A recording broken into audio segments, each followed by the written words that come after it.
এ জগতে প্রত্যেকটা মানুষ মানুষের বাইরেরটা দেখে ভালো মন্দ বিচার করে, তাই না মা? কজন আছে যে মানুষের অন্তরটা দেখে? তুমি আমার অন্তরটা তো একবারও দেখলে না গো, তুমি বাইরেরটাই দেখলে। এই যে মালাটা আমি যে দাঁতে করে কেটে কেটে ফেলে দিলাম, কেন জানো? মালাটা তোমার কাছে লাখ টাকার দাম হতে পারে, আমার কাছে 1 টাকারও দাম নেই।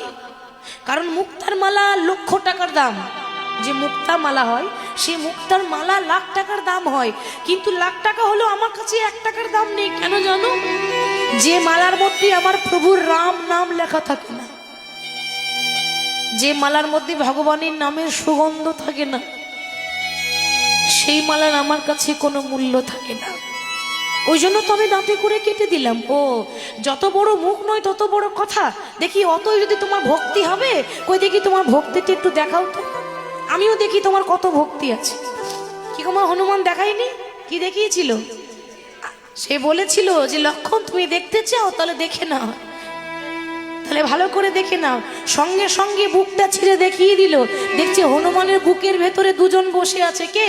দেখে রাম সীতা দাঁড়াইয়ে আছে।